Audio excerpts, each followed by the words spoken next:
Weeeeeee.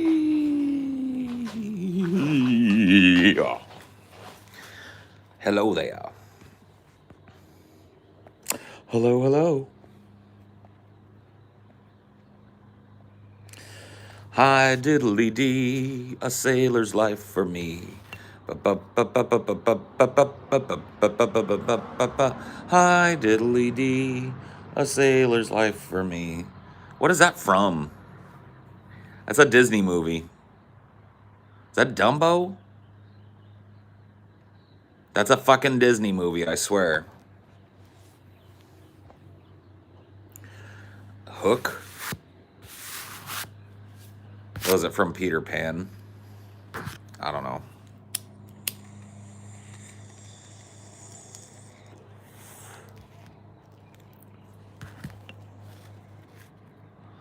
Is it from Pinocchio? See? It's an actor's life for me. Oh, yeah. You're right. You correct. Me incorrect. You smart. Me dumb. Just popped into my head. Hadn't thought of that forever. These science book recommendations. I know this is going to come off as very trite, but as memey as his presence has become, Richard Dawkins writes some pretty good fucking science books. I'm not typically the type of person that's going to grab some kind of dense science tome and read it. And he's got a very snappy way of writing, and he's very good at explaining interesting concepts and complex concepts in a way that's kind of simple to grasp as a layman. So, like, The Greatest Show on Earth is a great, treatise on evolution and evolutionary biology.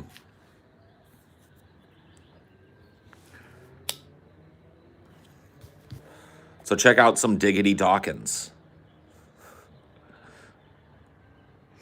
Paul buy some acres, a license, and harvest Paul nugs. High THC. I would love to start Salty Paul's weed company. You know what I mean? But I just don't have the money or know-how. I'm a dude. I've never grown a weed plant in my life, so I know nothing about weed other than how to smoke it. And I don't have anywhere near the money to purchase a big acreage and produce a bunch of bud. So kind of locked out of that.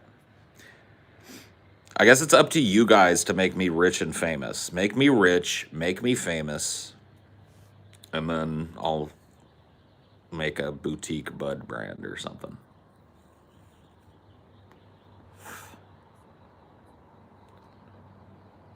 Salty Paul's Kush. Salty Paul Smoke Company.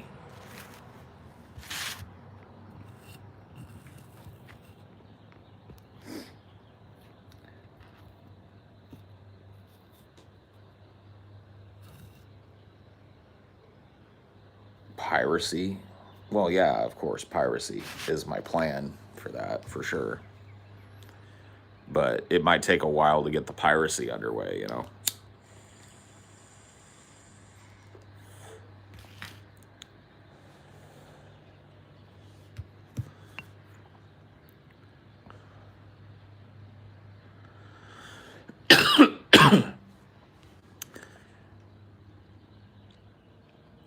You don't be able to sell it in one state. For now.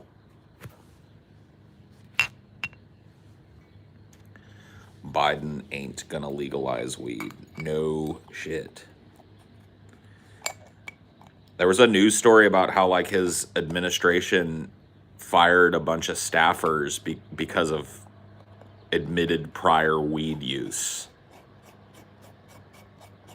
So that almost leads my conspiratorial mind to think that, like, Biden might actually have plans to fucking move against these legalization efforts state by state. And it's like, well, wait a minute, though. Your vice president smoked a bunch of weed and talked about it on the Breakfast Club, how she used to listen to Snoop Dogg and get blazed. So is she fired too?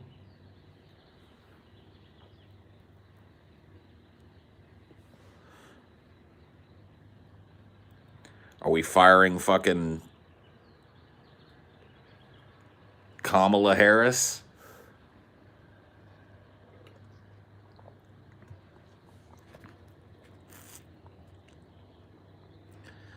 That is some malarkey. I agree. Some full-blown malarkey. By the way, if you guys missed out on last night's stream, I usually don't do this, but I highly recommend, if you're a Highdeology fan, that you check out last night's stream. It's under an hour long.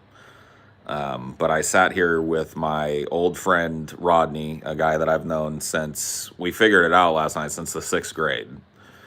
And original founding member of Apple Nasty, original founding member of Government Fund, my two little indie band projects that I did in my teens and 20s. One of the funniest, fucking, most talented people I've ever had the pleasure to know. And we had a really, it's not a deep or interesting stream in terms of, like, learning a bunch about Rodney and I or whatever. We don't do a lot of reminiscing, but it was a hilarious fucking stream. I almost died laughing about 10 times during the stream. He and I were on a roll. The chat was on a roll. It's just you know, if you need an uplifting, kind of funny Highdeology, it was a really good one. And if you're curious about Rodney, you know, you get to hear a little bit from Rodney. Was it good seeing him? It did my heart good seeing him. It had been over a decade since he and I had been in each other's presence. And it did not take us long to fall right back into old habits, and just sat out here and smoked and had a fucking grand old time into the wee hours last night. So it was really good to see him. Yeah, this is an old friend from Cali, who happened to be visiting the area that the bunker was in. And we hooked up last night, and it was cool. So yeah, I can't I think the stream is called, I can't even fucking remember. I can't remember what the stream is called, but it's the one right before this. So go watch that if you want to have a good chuckle.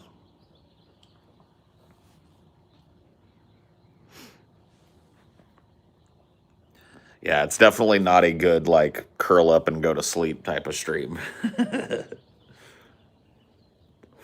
Open season. Yeah, there you go.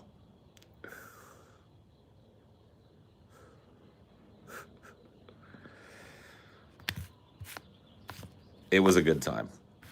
And it was good to see Rodney. He unfortunately did not have his guitar with him.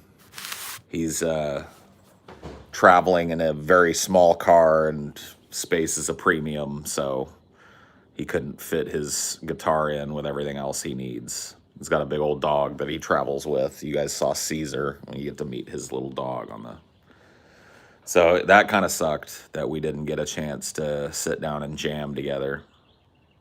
But that's okay. You know, it is what it is. Apple Nasty reunion world tour, dude. I would love to do an Apple Nasty reunion, like an OG Apple Nasty reunion. It's just so, like, we're so spread out now. Rodney lives halfway across the country from me. Morgan, who was a founding member, lives halfway across the country in the other direction from me. I mean, he's just, you know, we're all over the fucking place, and everybody's got their own lives and their own shit now, and it's just a hard thing. It would be so cool to get us all together again, especially after like vaccines and whatnot go out. We get all vaccinated and shit, and we can do a little. I would just love to do a little jam session. Like one of my dreams is you know, I've shared this with you guys a number of times, is to have a place where I can build an outboard studio that's separate from my house, where I do all my work, all my streaming, and kind of build it up as a little music production studio, like an amateur one. I don't want to get the full-blown $12 million board and everything, but you know, like a more modern FL studio kind of recording studio where I can very easily mic up a musician that comes to visit me. I'm going to easily mic myself up and do some singing if I want to over some tracks and shit. I just want to have a place where I can go and be creative that's separate from my home so that I can have a better work-life balance. And it would be so dope if I could get that, make that a reality, which is not outside of the realm of possibility for me, and then get Morgan and Rodney together and just mic them up and sing some old Apple Nasty tunes together. That would be really fucking awesome. That would be a great night. Yep. Yeah, foam out. That I want to foam out the whole fucking building.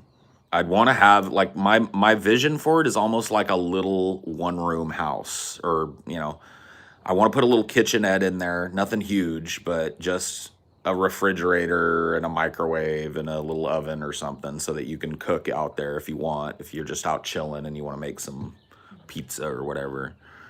I want to have a bathroom in there with a shower and everything, because I see it as a place where if people come to visit us and we're taking some time off, they can stay, you know, so it could actually be easily have a nice little couch bed in there that people can fold out. So yeah, so I can fly people in and then they'd have a place to stay and not have to worry about finding a hotel. Also be really cool for when like the guys get to visit me, if they come together or come one at a time to visit. If you're doing a long stream or something, yep. You just don't have to run back and forth. Yeah, they've got, you know, we just do it out there in the studio and then they can crash out there. Get Peyton to build it. No, my plan is to try and find something that's cheap enough to where I can tack on to the cost of a mortgage, the building of a second outbuilding for my studio. Zone for 2 houses. So either zone for 2 houses or zone for an outbuilding of a certain size, and then just make it whatever the maximum size that I'm allotted for an outbuilding, which is usually pretty big because barns and sheds are typically fucking included in that. And just have it built, just have a studio built out there. And that's the dream. That would be so perfect for me, because it would really let me fucking split my work-life balance up to where I don't feel like I'm at work when I'm home.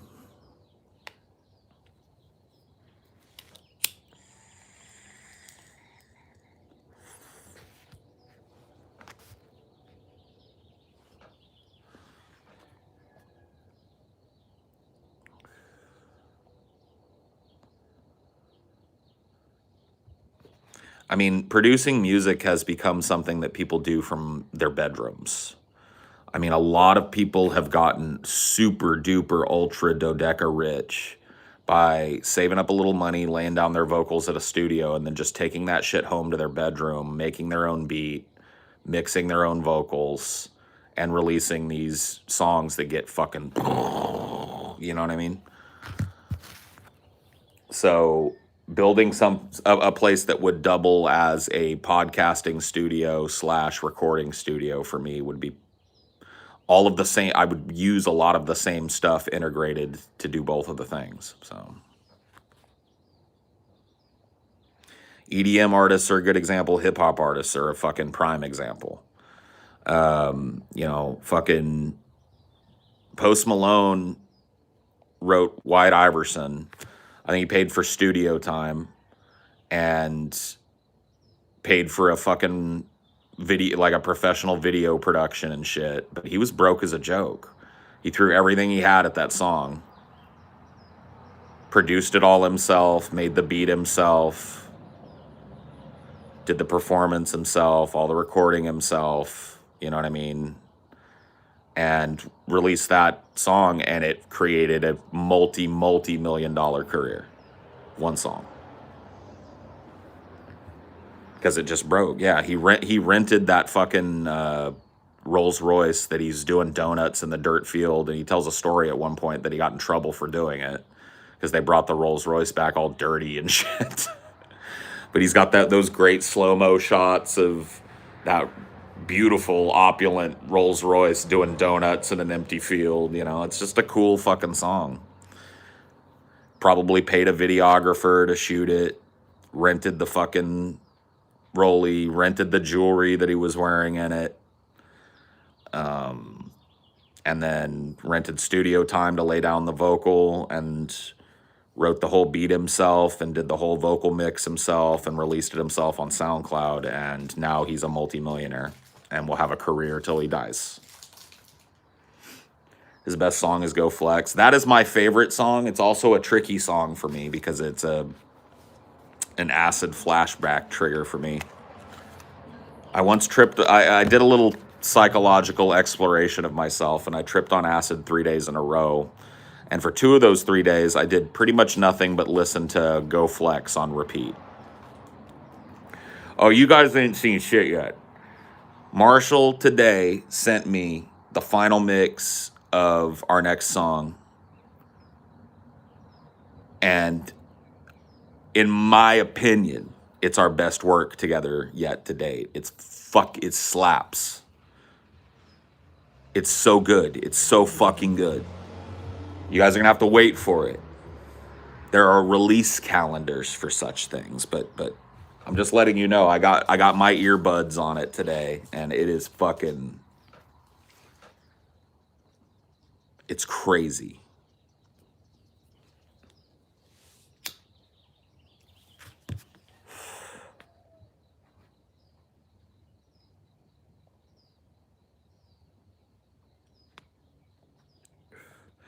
I mean, dude, I bow down to you on the production aspect. I had a couple ideas or whatever, but you made the ideas a reality and then some. So no, dude, it just turned out. It's another fucking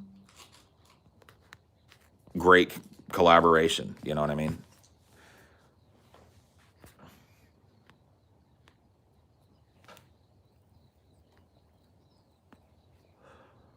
I don't know who Sabaton is, dude, to be honest with you. So I don't know if I would jump at the opportunity to work with them or not.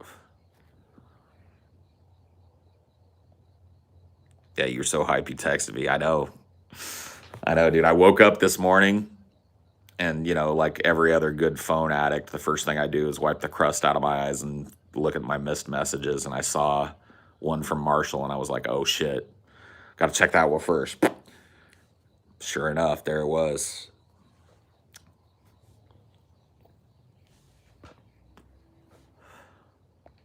Dude, it's gonna be dope. People are gonna love that shit. So stay tuned for that, because you're not ready. I'm also, I don't know, man. I'm probably one more writing session from being able to send Marshall at least a preliminary something for this other beat. So we're working, you know, slowly but surely, building up a catalog of songs. This will be our 3rd drop. And I have a feeling this one I'm working on now will be our 4th.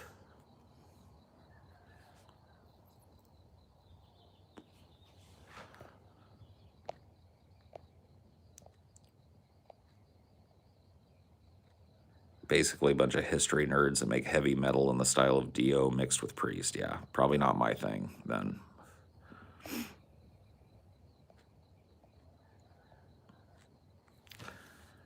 Probably not my thing.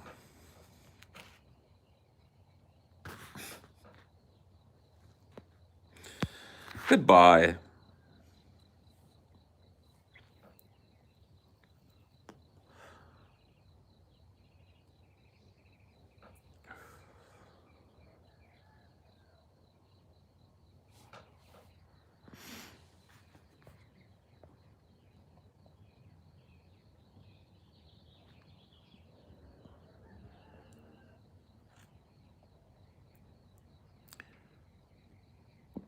What's the weirdest genre you'd like to collab into, if at all?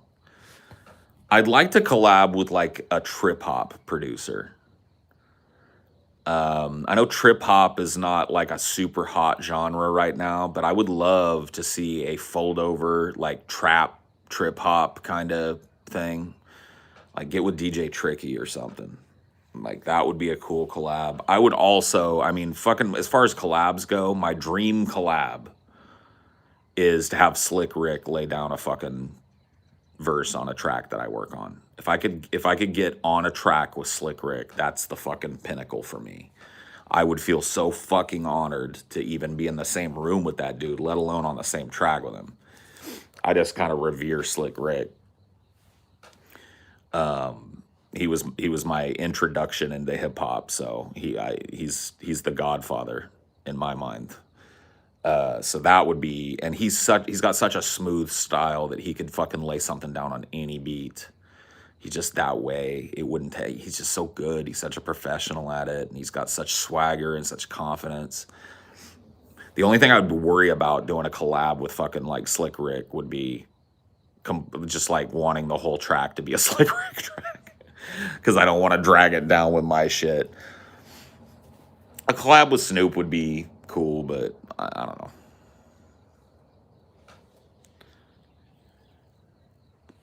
Outcast and Slick Rick, yeah.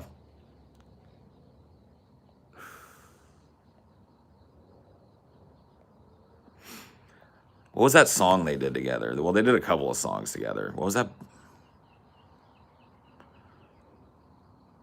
Oh man, he's so fucking smooth on that song too that he did with Outkast. Art of storytelling, that's it. Yep. Oh my god, man.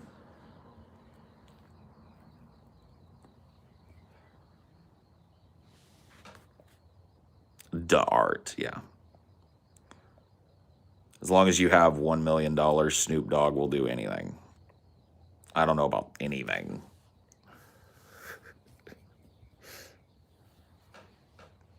Yeah, I liked earlier Lil Wayne. I'm not as much of a fan of him now that he's just kind of a professional show up on other people's shit artist. Like, but I liked the Carter era Lil Wayne a whole lot.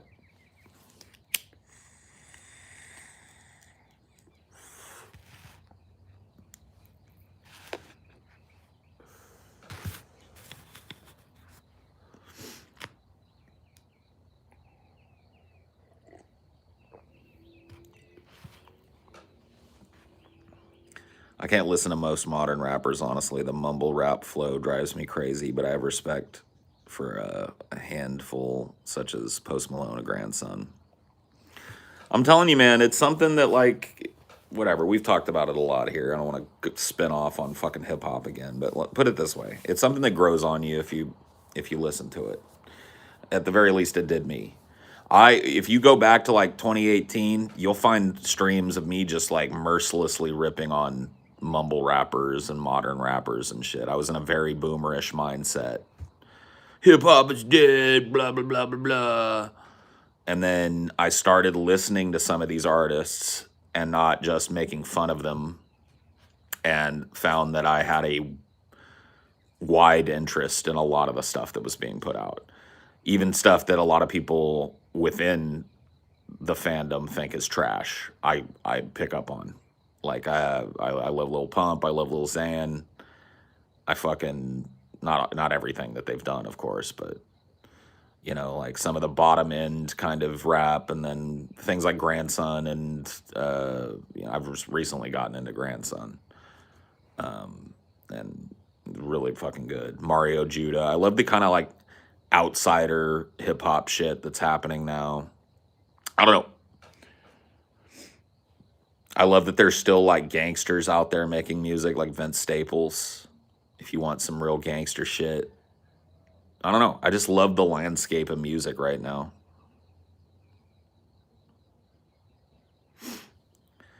No, it's far from dead, bro. And then a lot of like you got to understand that hip hop has always been a mix of different, like trying to peel different emotions out of you, right? So some of them are meant to be very dark and gritty and give you kind of a look and the feel of living a kind of hard scrabble lifestyle. Some of them are meant to just bounce your booty. You know what I mean? Like make you feel good, make you feel like fucking having a barbecue and going swimming and shit. You know, and so like a lot of people dismiss artists like Lil Yachty because Lil Yachty makes, you know, he makes a, you know, a bouncier, kind of cuter version of this hip hop shit. But dude, there's a sunny aspect to that kind of upbeat, fun hip hop. And it, you know, and then there's this like kind of flex hip hop that's just made to kind of make you feel like you're adjacent to somebody who's got drip. There's all these different kind of emotions they're trying to pull out of you. Envy, anger, sadness. It's a really diverse genre right now, and it's a lot of fun. And I'm glad that I dipped my toe into it and then fell headfirst into it.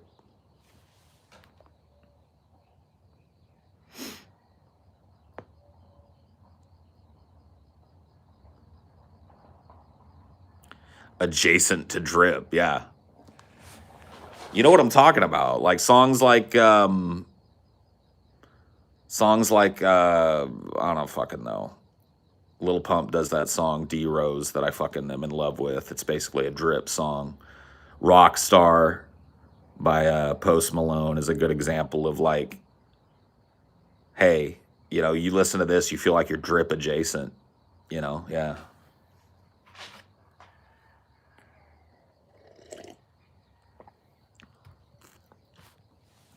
You can make a modern rap song by just repeating "going to the kitchen" over and over again. Then why don't you do it? Why don't you drop that fucking track and see how much traction it gets? Like, you're just full of shit.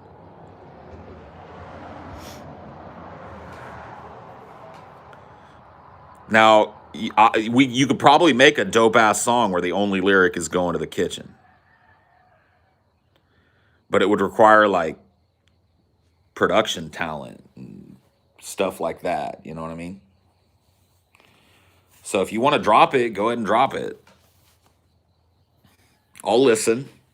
Something tells me it won't be a banger though. Everybody wants to underestimate the amount of fucking skill and work that goes into making some of these songs. Like that was a boomer thing that I had, like a boomer position that I took was like, all these guys do is just mumble, mumble, mumble, repeat the same shit over and over again. And it's just like, no, there's a lot more going on than that.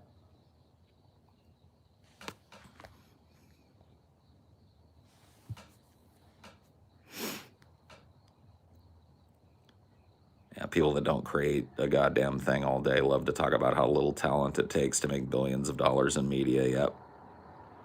It's the way it is, isn't it? This is kind of a small stream. I guess they must not have put out notifications. Yeah. It's an odd hour on an odd day, too. It's a Sunday morning stream. A lot of people kicking back. Should you pursue a career in music? Yes. Go for it. Why would I say no to you? If you feel like you love music, go out there and pursue it.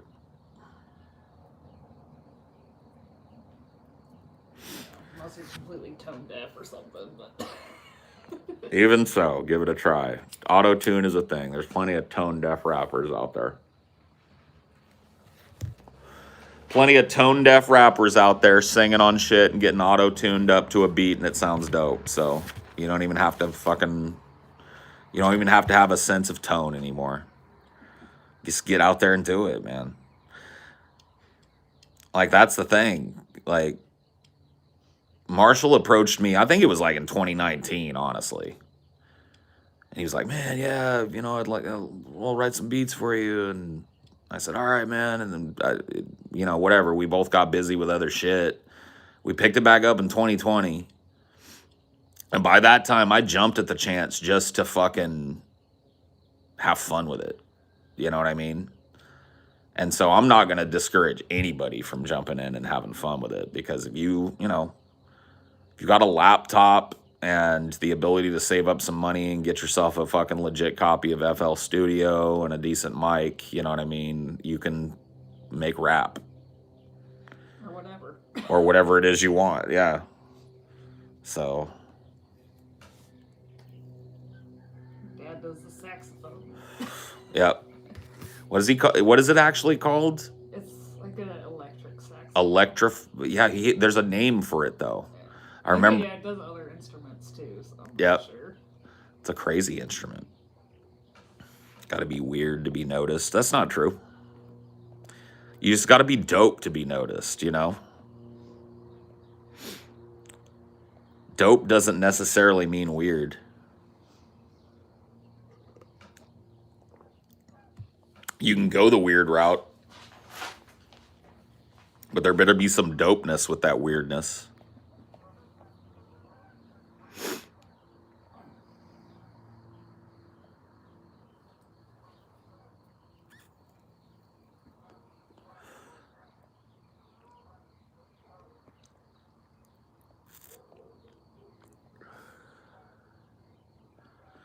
Persistence, yep. Nobody makes it in the business by just fucking trying one time and giving up. Or trying 10 times and giving up. You know what I mean? You got to fucking keep hammering at it. And that's how you beat the millions of other people that are vying for that same fucking spot. 100%, that's it. You hone your craft, you get better and better at what you're doing. You take what you're doing super fucking seriously, and you refuse to stop.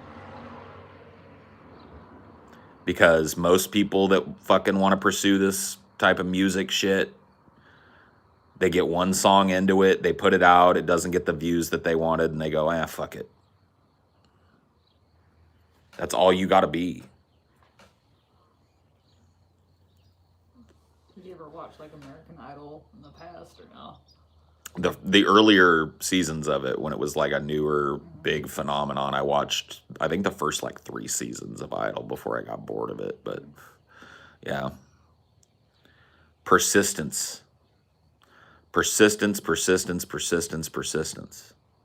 always seems like with that, like the person that's in like second or third place is better than the winner because they have to actually get their own contract. Yep.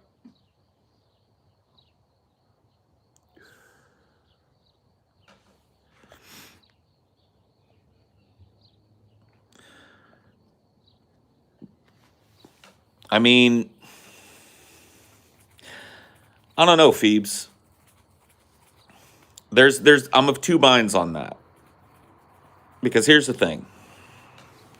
You have to set, if you want to pursue music as a life, and it's your dream to have people listening to your music, and to be able to make a living doing that, you have to keep the money on your mind. I agree with you. Don't let it be the driving force behind what you're doing. Don't be like, I'm going to get rich. If that's your only drive, you're not going to get rich. But you have to keep the money on your mind. You have to. You have to strive for that, because that's freedom for an artist.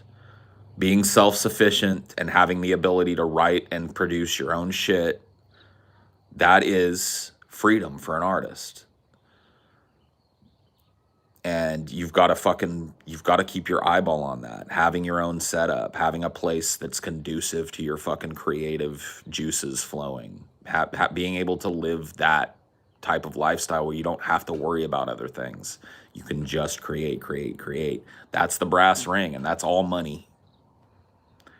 You have to keep that in mind because it's a business. You're talking, as creative as it is, people that, if you want to make money on it, even down to the street busker, it's a business, you know? You're not gonna be a super great creator if you're doing like 12-hour shifts at 7-Eleven or something.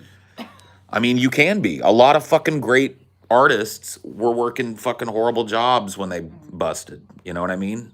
But like to continue to improve and stuff, you gotta. You're gonna have to sacrifice in your life. That's all there is to it. I will tell you this, dude.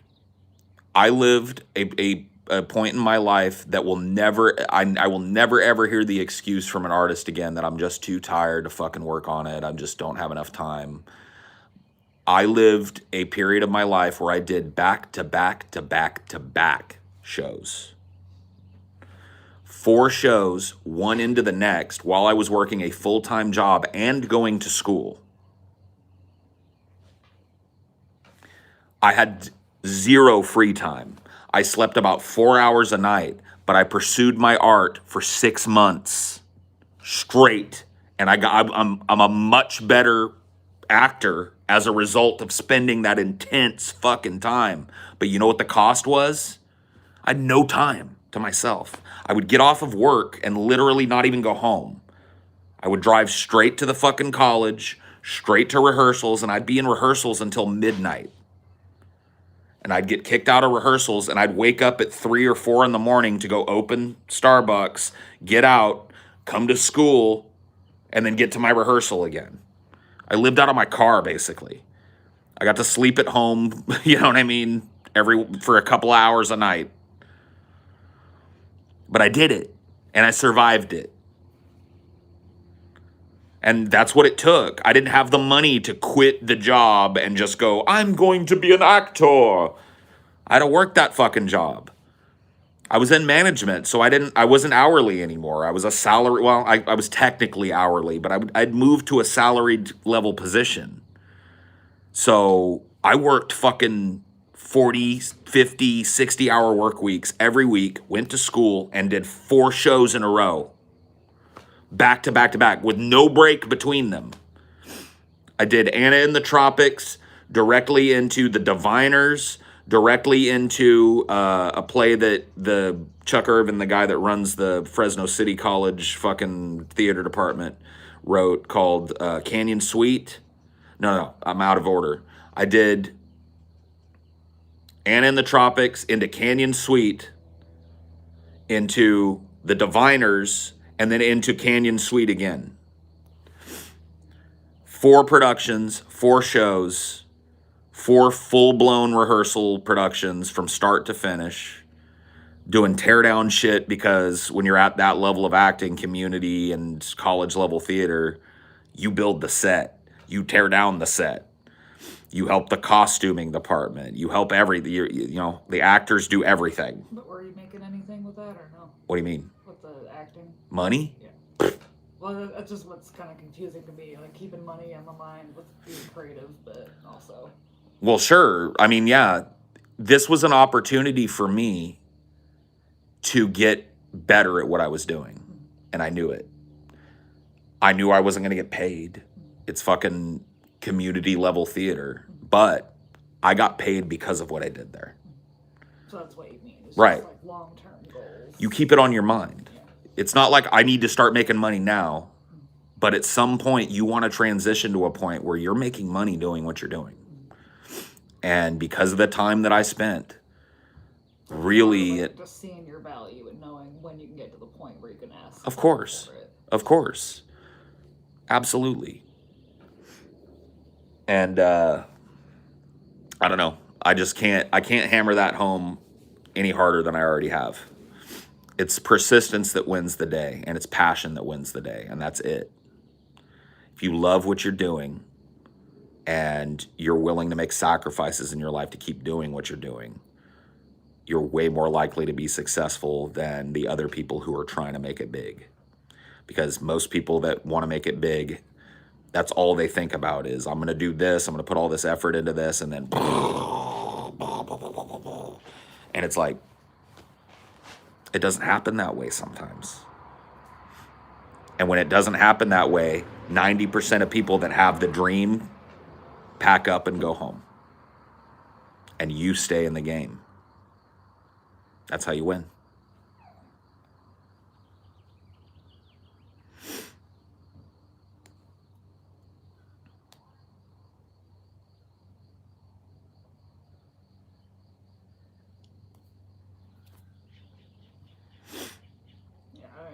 I see what you're saying there. Just saying, like, at some point, once you reach a certain level, don't just give it away for freebies. You can't do what I was doing forever. Yeah.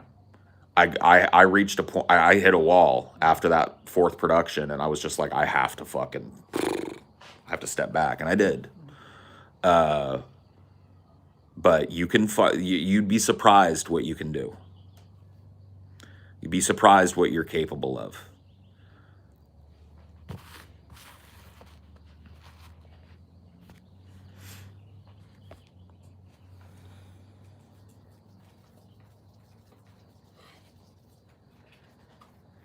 If I was getting paid full-time to make music, it would be a lot easier than having to go to my actual job. Of course it would. Easy isn't the way that it works, though. I want you to grab any rapper that you want. Any rapper of note. Any musical artist of note. Fuck it. And I want you to ask them how easy it was for them to get big. And I'm going to tell you, you're not going to hear one story of, oh, I just tripped and fell into $1 million. I threw out some shit I didn't even fucking care about, and I made a fucking $1 billion on it. You're never going to get that story from not a single working fucking musician or comedian or actor. If you're in the arts, you're never going to hear that story from some giant fucking star. Lil Pump put in work. Lil Pump worked with a producer friend of his and put out fucking music that people dug and continued to press himself and come up with a different fucking personality, a personality that is now ubiquitous in the rap world. Lil Pump worked his fucking ass off and ate shit to get where he is. It's like Ray Charles, too. Like, coming from literally nothing, working on it since he was like 6 years old, and being fucked over for years before he finally got his holds. Right. You watch that movie Ray, which like isn't like 100% historically accurate, but gives you a good overview of Ray Charles's path through life. He was born into literal squalor, learned how to play the piano at a young age, went blind at a young age, which for most people, that's it for them. They just kind of end up on government assistance somewhere. Traveled by himself, blind as fuck, to California, to Seattle, to start his fucking music career, and never gave up on it, and ended up becoming an iconic fucking person in the history of music. And then when he got to the point where he could do it, he pulled the trigger and said, this is what I'm worth, pay me or I ain't doing it. Right. That's the thing. There's a lot of musicians who got their careers due to nepotism and knowing someone in the biz. A lot of those stories are made basically modern day Horatio Algers. I don't, like, look, dude, knowing somebody in the biz is one thing. Having the will and ability to create something and have that person actually help you in the biz is another thing. And I would argue that not a lot of artists of note are nepotistically thrown into the music biz. There's some shit fucking music out there. And I have a feeling that the people that get fucking raised up are not really your genuine artists. And they're not making the type of music that you fucking want to listen to. Period. Like, who do you think was nepotistically brought into modern music? Like, give me an example.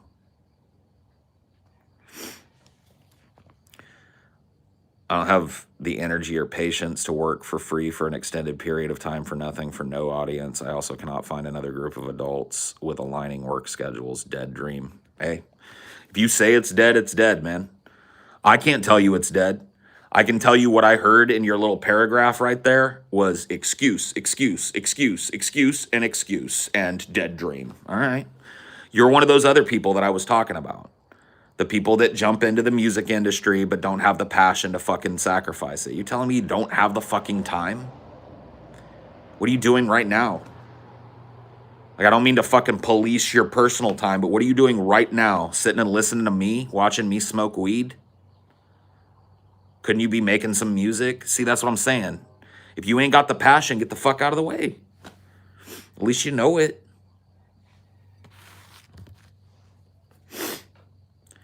Well, I mean, yeah, if you've got an injury that doesn't let you play, that's one thing. You got to take a break. When you heal, you jump back in.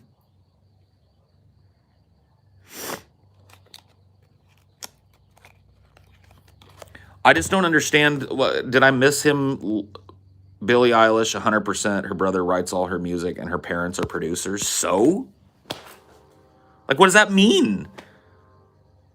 Do people fucking show up in droves and sell out arenas to simp for her brother or her parents? I don't. Like, does she not, like, she has to practice. You don't just magically get to that level naturally. No, like, that helps. Yeah, it helps. But fucking, what do you want?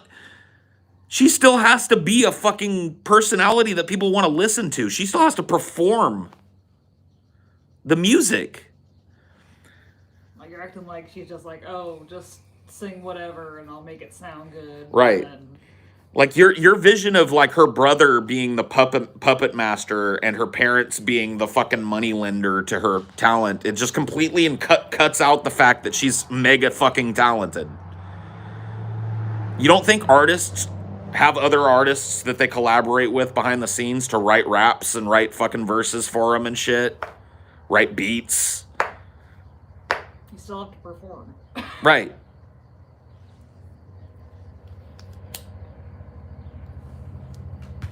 No one gets, like, truly famous if they just call it in. Right. Her daddy tried hard to make her a star. So is that your excuse? You didn't have a daddy with a bunch of money, so that's how you're going to get out of it? Let me tell you what, dude. The vast majority of people in the music industry didn't have a daddy with money. They went out there and passionately pursued what they did. They played shows. They fucking self-produced tracks. They scrimped and saved their extra fucking pennies to buy studio time. And they went and they hit it. They didn't sit around wringing their hands about other artists whose daddies bought them into the industry. Fuck off. I don't want your excuses, dude. I don't listen to excuses. I don't judge you if you're a person who's artistically inclined and you just go, I don't want to do it. I don't got the passion. I don't got the time.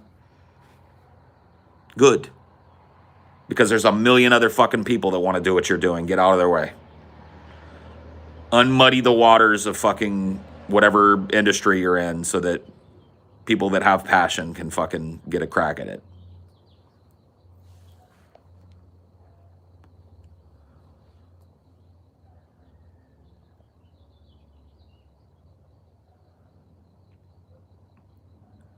Actually performing ain't easy. Like, you can have all the legs up, but once you're on stage, you're on stage. Yep. You know, like, her brother doesn't literally have puppet strings making her move around the stage. Yeah. Would you say Vanilla Ice has talent? Yes. Would you say he doesn't? Would you say that he had a fucking platinum hip-hop record and has no talent? Because, man, that's crazy. How did he do that? You think they hand out platinum fucking records? You think people buy enough fucking albums to make a record go platinum because the central figure on the record has no talent? Multi-platinum. Thank you for the correction, Marshall. Oops.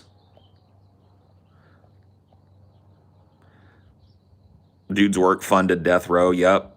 Have you ever listened to Vanilla Ice's first album? You might be surprised if you listen to something outside of Ice Ice Baby.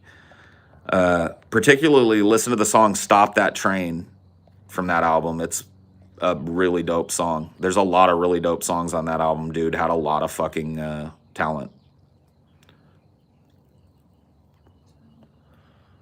Always enjoy listening to you and your takes. Thanks for your work. I'm also a recent satisfied patron. Best luck in the future. Hey, thank you for being a patron, and thank you for the donation and the kind words. Appreciate it. I very much do. Thing is, people see that they don't have a normal job like them, so it's not real work, and anything the artist does becomes easy. Well, I mean, like, look, there's a song by the band, is it Dire Straits that does it? The Money for Nothing song? I think it is Dire Straits. You should listen to that song. That song is all about the perception of people that don't work in a creative industry of people who work in the creative industry. That ain't working. That's the way you do it. You play the guitar on the MTV. That ain't working. That's the way you do it. Money for nothing and the chicks for free. Talks about, look at them yo-yos, you know. I should have learned to play the guitar. I should have learned to play them drums. You know what I mean? And these guys we have to install microwave ovens, custom kitchen delivery. We got to move these refrigerators. We got to move these color TVs. It's all about somebody that's working a normal job, right? Looking at Dire Straits or some other rock band and going like, that ain't working.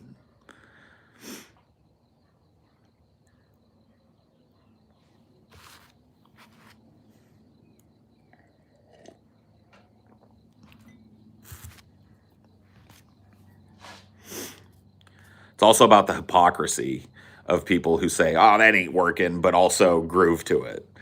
It's got the background of, I want my MTV. So these same people who are going, these fucking guys ain't got they didn't do shit to get their thing. They go home after their work and they crank the fucking Dire Straits up. You know what I mean? It's about the hypocrisy of people looking at artists and thinking they don't work for what they have. You'll work fucking 12-hour days sometimes. Constantly. I'm a musician and a blue-collar union worker, and these passionless cowards who don't strive for their art and make excuses for it aren't it. It's sad, wasted potential, but it's fundamentally work. Yep. Look, I don't want to judge people. Like, look, not everybody can do it. Well, everybody can. Not everybody will do it. Not everybody will push themselves that far. Not everybody's willing to make the sacrifice. Not everybody's willing to fucking walk away from the things they have to walk away from to make the space in their life to do the things that they love. And that's a good thing, because those people have to be weeded out. Well, it's like, you can't have literally every single person doing it. No. No one gets famous. No. It's like moving to LA, right?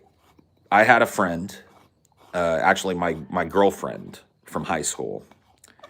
She moved to LA right after high school and actually started to become a successful actress. She got commercial work, and then she started to get like extra work. She started booking extra work. So she was on her way to possibly getting noticed. She had a SAG card. She joined SAG-AFTRA.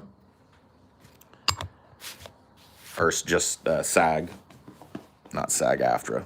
And had a SAG card, was waiting tables and stuff during the day and going to auditions at night and taking time off whenever she could. And she got tired of doing it. It didn't happen quick enough for her. She wasn't booking enough things. Her rise wasn't meteoric like she wanted it to be. And so she moved back to where we're from and got another job. And she's successful at that job now, and good on her, but she got closer to the fucking brass ring than 90% of people do. And didn't push it. Didn't. And I have no judgment. Maybe she just decided like, this ain't it for me. It's like your sister, so that you were jealous of how your sister sang, but she just wasn't into it. Yep. Like I have a half decent voice, but my sister sings like a fucking angel, and she doesn't give a shit about it. She just has this amazing talent for it, but as an actress too. She was so much better than I was on stage. She just had this radiance about her.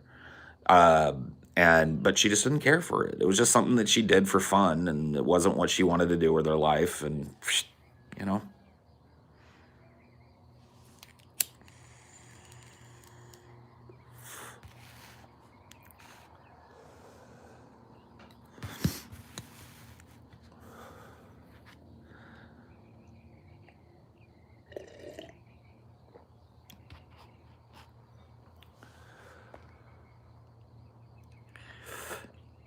Paul and I hung out with people for the first time in months recently and forgot that people were super addicted to their phones. An hour of sitting around watching them browse in silence made me upset. I mean, you know, like, I don't know. I see that. I do that. I spend a lot of time just kind of like browsing my phone. Probably not as much as some people do, but I mean, we had Rodney over last night. I didn't see anyone fucking. nope. I mean, you know, we sat around and had an old school conversation and fucking had a good time for hours last night. So, you know, maybe it's just the company you keep.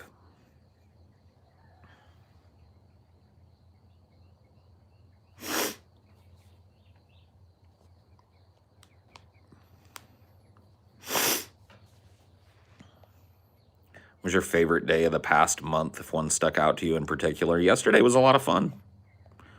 I don't know. I mean, probably because it's freshest in my mind, just sitting around and laughing my ass off all day yesterday and hanging out with Amelia and Rodney and Ronnie's dog Caesar, and it was just a fun day. I don't know. I felt good. Haven't sat down and had like a, you know, long socialization, three-way conversation like that in a long time. Musicians have no choice but to sell out nowadays, now that we have these streaming apps like Spotify that barely pay pennies to their musicians. Sounds like another excuse to me, but whatever. If you get a Spotify song that takes off and gets fucking 1 million views over a couple of days, you're going to be getting calls from people who are going to pay you more than pennies. I'm going to Whataburger. What do I want? Double and fries. Just a double with everything and fries. That's what I get. And a Coke. I mean, no one's stopping you from a Patreon for music. Anyone could do that. Yep. Set up a Patreon for your music, but see, well, here, nobody's stopping you but you, because you can't just go like, hey, I'm a musician, join my Patreon. You have to have a body of work. You have to get that body of work out there and say, hey, this is what you'd be supporting. This is what I do, which means you're going to have to make sacrifices in your life. So you can't just go with hat in hand unless you want to busk. But who wants to fucking do that? Phoebe will tell you that it's probably not an easy life to rubber tramp. It's not an easy life to travel around and live in your car and busk for a living. You've got to make sacrifices to do that. So, I mean, if that's what you're happy with, more power to you. Fucking A. That's one of the ways that you can do it. It's just, are you willing to sacrifice? Most people's answer is no. Most people are willing to look for excuses. Oh, Spotify's a piece of shit. They take all the money, they pay penny to their artists. I don't have the time. I just don't have the energy when I get off of work. I can't. You know what? Some people can't. Maybe you're one of those people. Some people have physical or mental issues that preclude them from being able to work this type of a schedule. And if you're one of those people, then good on you. I'm not talking about you, though. 90% of the people that are in here, perfectly capable. Probably more than 90%. I can almost guarantee you all of the people that have been poo-pooing and going like, oh, I can't. Excuse. They could do it. They won't. They just don't. Like, you know, there's a whole variety of people out there. Not everyone's ready for college. Not everyone can work a full-time job. Right. There's a whole cornucopia of people out there. Yep. And sometimes you've got to reorient what your ideas of success are. Like, for example, there are tons of working musicians who nobody knows their fucking name that make a fucking mad decent living in the music industry. Yeah, Session musicians, touring musicians. A lot of the times when bands tour, the backing band is a touring band that's hired. Or a lot of times bands will bring in other musicians to do sessions on their albums and shit. You never know these fucking people's names. Songwriters, script writers. This is what I'm talking about. You need to reorient your ideas of success. Not everybody is going to be, and things can lead to other things too. I don't mean to tangent too much here, but success can come in different ways. Not everybody is a fucking front-facing mega celebrity making billions of dollars. You're probably not going to be Kanye West. But you know what could happen as a result of you putting your own music out there? You could be picked up as a producer. Somebody could hear your music and go like, fuck, I kind of want to work with this dude. The shit that he produces is dope. And that somebody might be somebody that's real big, and you get paid your first real big paycheck to produce a song for a big artist, and then other people hear that, and then all of a sudden, you've got a career where you're not a super well-known celebrity type of person, but you're in the industry. Same thing goes for acting. You might try and do the acting thing and find like, okay, I just can't break into that. And a lot of people go like, well, I give up. Other people start script writing. They start, right, they start learning the fucking craft so they can be adjacent to it. And they find a fucking niche. And maybe their name isn't up on the marquee, their name isn't in lights, but they made a part of that art. And they make money doing it. You see what I'm saying? One thing leads to another, and what you do with your life may not always... I'm fucking living proof of that. Do you think that back when I was getting training as an actor, I was looking at like, I want to fucking work on the internet and be a YouTube guy and have a fucking crazy show with a couple of insane people? Like, no. But because of what I did, because of me fucking around and not giving up on my artistic expressiveness and shit, somebody saw what I was doing, and I was given a spot on a show, and now I do what I do for a living.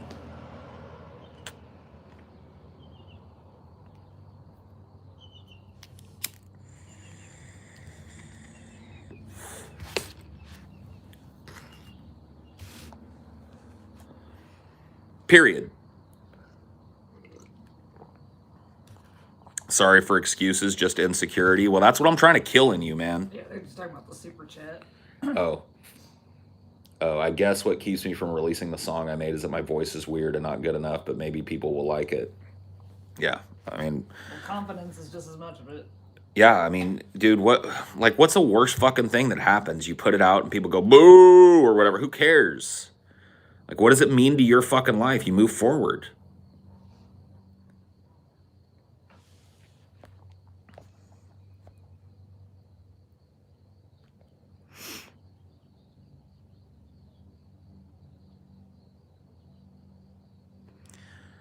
There are tons and tons of people, by the way, working in these musical industries that are not outgoing type A personalities. Tons of shy folks find their niche in these types of things. There are people that just don't, not everybody is some big bombastic personality. You know what I mean? So that's an excuse too. You just can't be embarrassed by what you do. Well, I mean, like, look, if you're embarrassed by what you do, then don't do it. Work on your fucking self-esteem until you put something out that you think is dope. That's all that matters in the beginning. But that's on you. I didn't just walk onto stage. You know what I mean? I got training. I spent hours and hours and hours and hours of my life learning how to do that shit. I went to fucking competition after competition after competition after competition. I put myself out there in a big fucking way. Went to that California State Summer School for the Arts program. That's a fucking prestigious thing. I worked my way up to that. I got trained. And I worked hard for it. And then after I received the training that I need, I kept honing that. I never stopped it. I worked as much as I could. I paid my bills, and then in the adjacent time, I was trying to get fucking roles. I was out there working. I want to be better. I want to do this. I want to do that. I want to be a better actor. I want to feel more confident about myself. The first time I walked out on stage, I almost shit my pants. And I had a bit part in a high school production. The next time I walked out on stage was a little better. And the next time I walked out on stage on that production, it was a little better still. By the end of that production, I was getting laughs. My little fucking character was a great little breakout aside character. I played the taxi driver in Steel Magnolias, which is a tiny little fucking part that gets a ton of laughs. By the end of that show, I was better still. You only feel embarrassed if you didn't put the effort in. Yep. There shouldn't be any shame if you're giving 100%. Yep. So it's like, you know, it's a mountain. It's a mountain you have to climb on multiple angles. You got to climb the mountain within yourself of I can't, I won't, I can't. You got to get past that fucking gatekeeping that a lot of people do on themselves of like, oh, I work too much. Oh, I can't do it because I have this. I can't do it because I have that. You could make sacrifices and do some shit. I'm sorry, I don't fucking buy it. Dude, I have a mod here that rubber tramps. Drives around, lives out of her car, picks the right spots and busks for a fucking living and makes money to do it. So you're gonna feed me excuses about how you can't do it, you can't do it. So you gotta climb that mountain inside yourself of I can't, I won't, I'm not good enough. Priorities. Right. You gotta reprioritize your life to give yourself as much fucking time as possible. If that means like getting a smaller apartment so your rent is less, so you can cut back your hours at work, you can do that. If that means like getting yourself to a place where, you know what I mean, you're able to function on less sleep 5 days a week so that you can spend 6 hours a day after work fucking working on your art, then you do that. Like that same mentality is for like college. Like people that are successful in college work hours and hours and hours on that shit. Yep. Also, for some time, they have people who are intimidated by their talent and mentally shut them down. Had that happen with family members and had to cut them off. I mean, yeah, you have to deal with that. There's external pressure on artists to not do what they're doing because it's nonconformist. You're supposed to go get a factory job and you're supposed to have a couple of, like a litter of kids. And that's what you're supposed to do. You want to do, oh, this is crazy. This is crazy. Just drop this crazy dream. Stop this crazy fucking thing. Or like your old teacher. Yeah.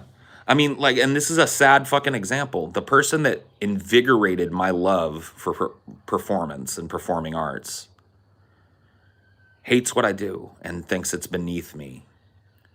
And the last time I saw her, she just had nothing but negatives to say about what I was doing with my life. And so there's just, you have to overcome that. Now, that was a blow to me, but did I go like, oh, I'll just stop now. I'm going to stop. She's right. Fuck that. She's got her life and I've got mine. And if she doesn't think I'm going to step over her to keep doing my fucking life, sorry. I respect what she did for me. And I'll love her forever because of that. Because she absolutely, positively saw something in me and made this little thing into what I do. I have her to thank for that. She was the first adult person to nurture me artistically. So she's very important to me. But if she thinks that I'm going to let her, like, this internet thing is, you know, beneath you, you need to go back to college, blah, blah, blah. Fuck you.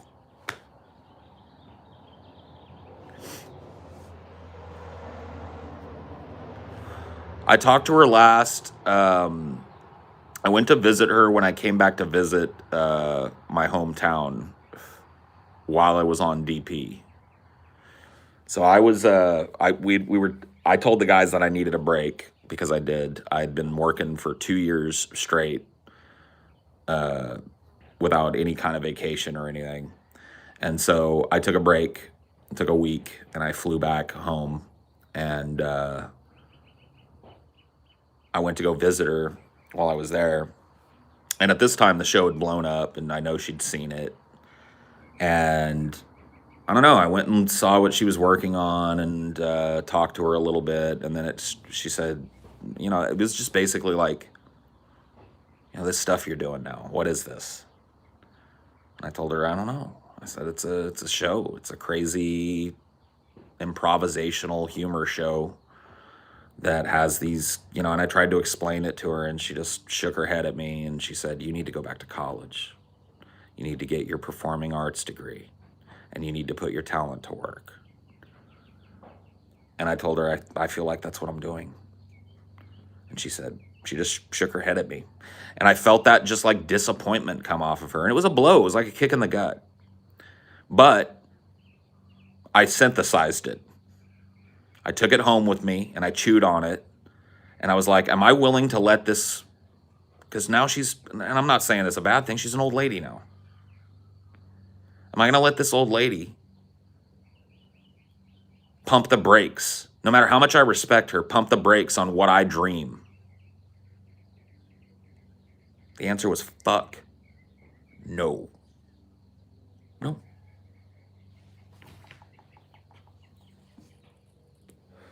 The Amish father of positivity. Okay, well, thank you I appreciate the whatnot. Secret is that everyone feels like a failure, even people at the top. Success is something pushed on us by other people because capitalism equals productive. Yeah. That's true. That's why I was talking earlier about how you need to reorient your ideas of what success is. And never give up if you care about it. Even if you have to give up for a little while. I gave up for a long time. Like, one of the reasons why I left my marriage and left my life behind me was because I had reached a point where I was like a lot of these people in the chat. I can't do this. Even after I got asked to be a guest on DP and then got asked to be a recurring Friday guest on DP, I was still in this position of like, this is just a flash in the pan and blah, blah, blah, blah, blah, and I'm just blah, blah, blah. And I had lost any fucking confidence that I had in myself, and I'd lost any confidence that I could do what I wanted to do in life. And then it all of a sudden woke up in me. It was like a fucking lightning rod in my life. And I looked around at the way that I was living and the life that I had built for myself, and I didn't recognize any of it. And I just ran. And I never looked back, and I never because you know how many tons of fucking people come along and want to neg you when you do what I do? You know how many times people have been like, what are you going to do when this dries up? You willing to go work at fucking Starbucks again? And it's just like, you dumb fuck, yes. Like, you have any idea how many people want to take you and drag you into a hole? How many people just are invested on watching the things that you build implode? You think I give a fuck?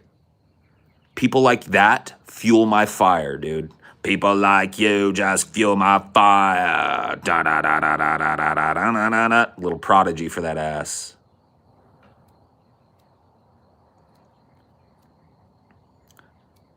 I welcome it though, Marshall. I agree, it's fucking disgusting, but I welcome it because you know what? I love proving these motherfuckers wrong over and over and over and over. I gotta tell you, man, it feels fucking good. When we started DFF, you know how many people were in? Go look at the comments on it. Yeah, I think the Tim Allen episode is actually back up on the first, this show will last about a month. This ain't it. Fuck you. This is horrible.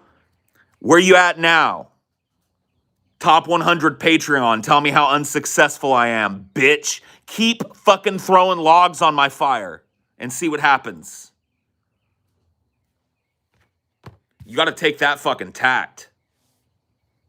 That's how you got to look at this shit. Because I will tell you what, dude, as soon as you try and do something that goes against the grain, people that have given up on themselves want nothing but to drag you to where they are. What are you gonna do when this falls out? What are you gonna do when TJ's coattails fall off? What are you gonna do when the money dries up? What are you gonna do? What are you gonna do?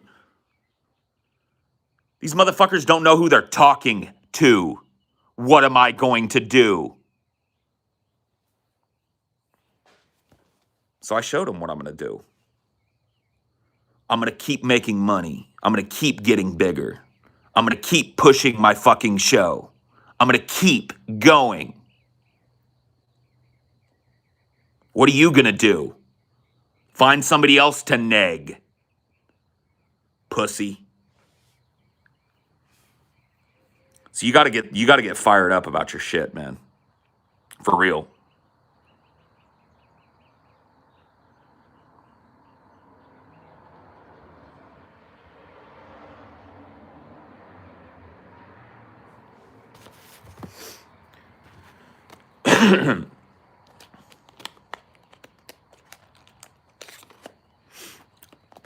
I'll stop when I croak. People keep asking me, like, you have a retirement plan? No. Nope. I don't plan on retiring. That's my retirement plan.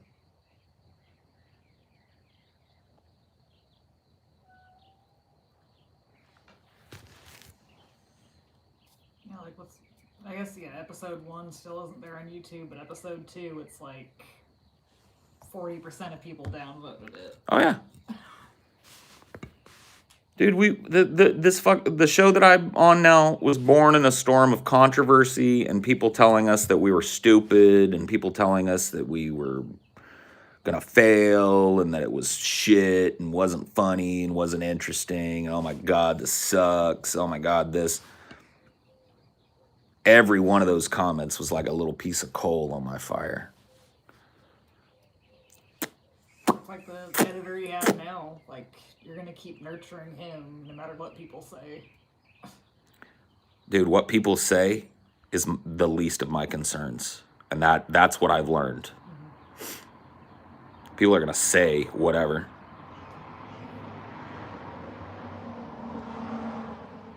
Let them say it.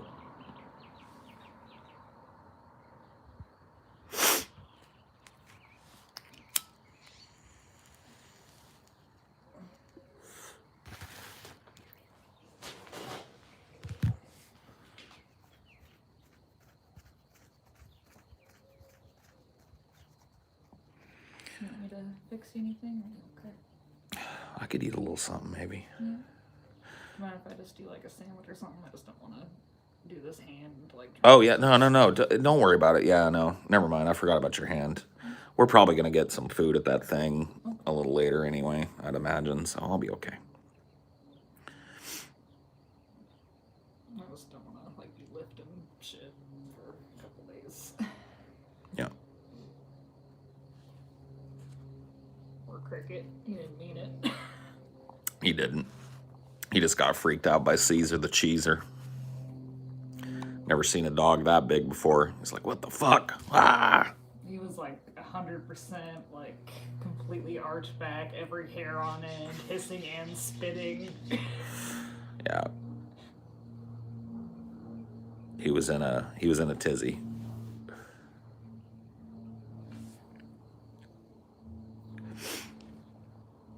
He was in a tizzy. Yeah, like Cricket just scratched my hand. That's all. Yeah, Cricket scratched her hand pretty bad last night, but it was because Cricket was terrified of Rodney's dog, who is the least dangerous and sweetest dog ever, but Cricket don't know that, you know. And Cricket's not been exposed to a lot of dogs. Dinor's his only dog, so, you know, and Dinor's the least threatening thing ever. And, you know, little Caesar is he's a big old pit bull. Probably looked like a lion or tiger or some shit coming in the room. Cricket was like, what the fuck is that shit?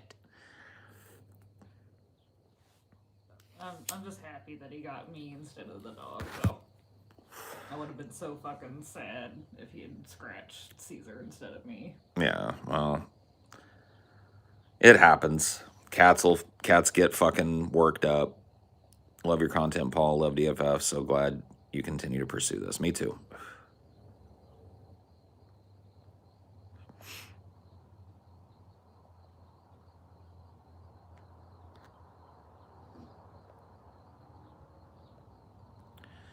What do you think about those people that say that if you don't like cats, then you're a controlling person? That argument feels like a reach. Yeah, it sounds like astrology to me. Yeah. I mean, like, you gotta do it different. Like, you had to be hella patient with Cricket. Yeah, I was never a cat person. Like I was never like a person that hates cats, but I would have never wanted to get a cat for my own. And Cricket is not a cat that trusts people right off the bat, and so I had to really work with him. And in doing that, I fell in love with his little ass. And you know what I mean? But it took work. Like, it took from, like, 2 pets and he'd swipe at you Yep. to he'll sit and want belly rubs and sit on your lap. Yep.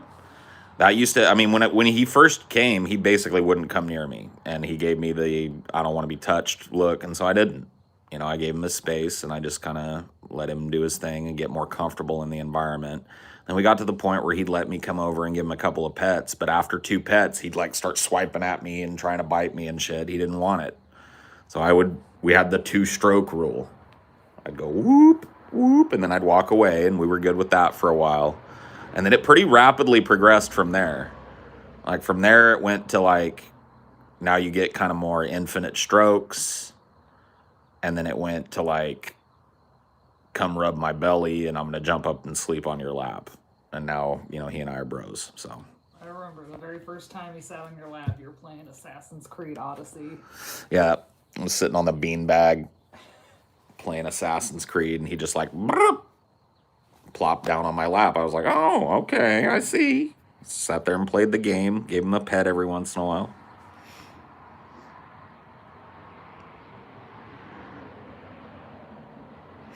It's funny when they bite or scratch because they want more pets. Well, now he does that to me. Now I'll pet him for a while, and then when he senses that I'm about to stop, he'll reach out and get one claw hooked in my sweater. He's like, no, more pet. It's like, all right, bud. More pets. Every cat owner knows, too, I'm going to fuck with you in some way to get you to feed me. Yep.